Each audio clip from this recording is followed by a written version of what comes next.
Hi, my name is Mark Manchester. I am the Deputy Director of 911 and Emergency Management for Atchison County.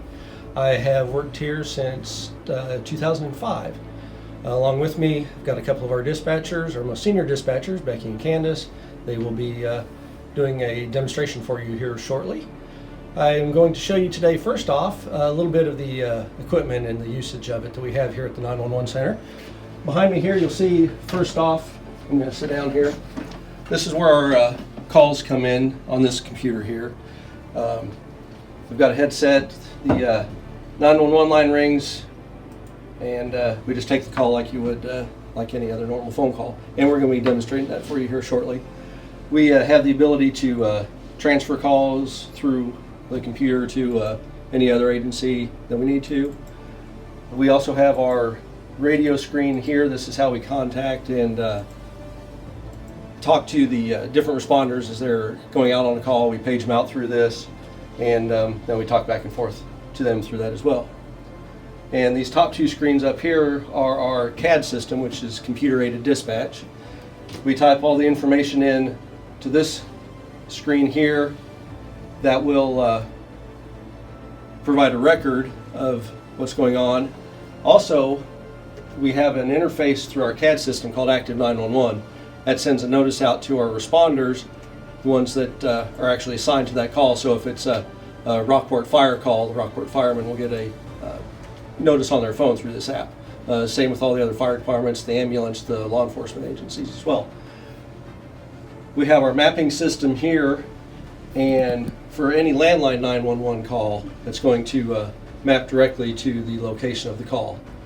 With cell phones, it's fairly accurate. There's still a few glitches in that, but it's a lot better than what it used to be, and usually you can get down to a pretty small area. We also have text to 911 capabilities, which we're only one of 30 counties in the state of Missouri that has that ability. And that's what this top screen is up here. And I'm going to have Candace send us a text, and what will happen then is we'll hear the sound go off.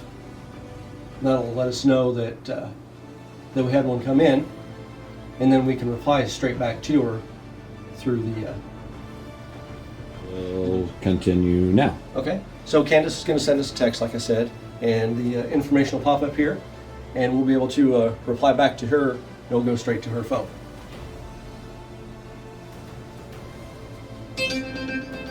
You got it, or you want me to? I've got it. So you'll see up here that it pops up with her phone number. We just have to click on it, and whatever is texted to us will show up here. She just says testing.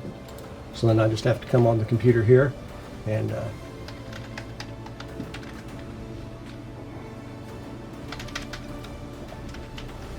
I can reply back. And I can either type a message to her, or we haven't done it yet, but we have the ability to go in and create some pre-made messages that just some general things that if we're busy, we can send something to them just to let them know that we got it and provide help. The main thing this is useful for, if you're in a situation where you need to call 911, but you know, it's too noisy, or you can't make noise and you need to get a hold of us, you can send it by text. It does have a couple limitations. If you're around the outer edges of the county, you may hit a cell tower in a different county. I think Page County is the only other county around us that has this. So more than likely, if that happens, you're going to get a bounce back message that says text to 911 doesn't work, so you need to call 911 just by a regular phone. And also, U.S. Cellular does not work in the county. They don't have any towers here, so they don't have that capability.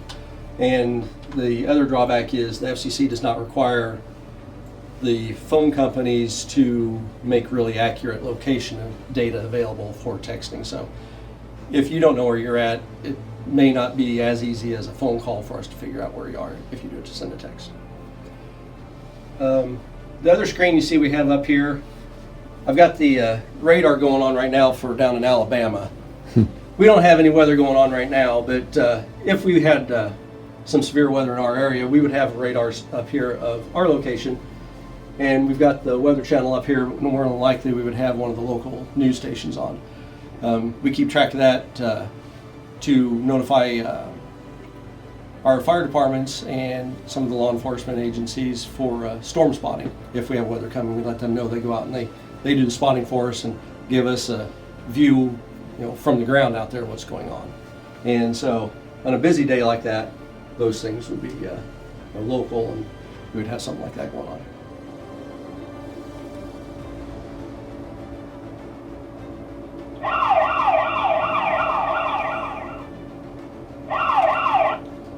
Atchison County 911, where's emergency?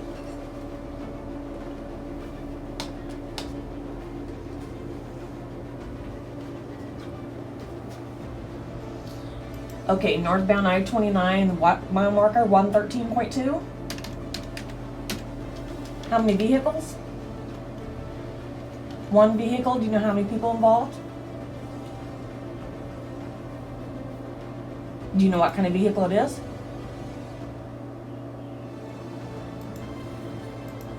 Black Chevy Silverado, and you see nobody around it. And what mile marker? 113, northbound or southbound? Northbound. Okay, we'll get everybody out there. Thank you for calling. Oh, your name is? And your phone number, Candace? Okay, thank you for calling. Bye.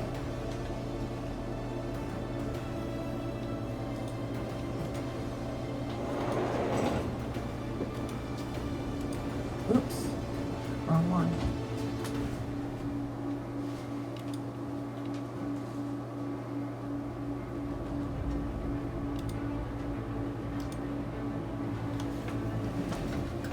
Attention, AHAD 1, Rockport Fire, this is a drill.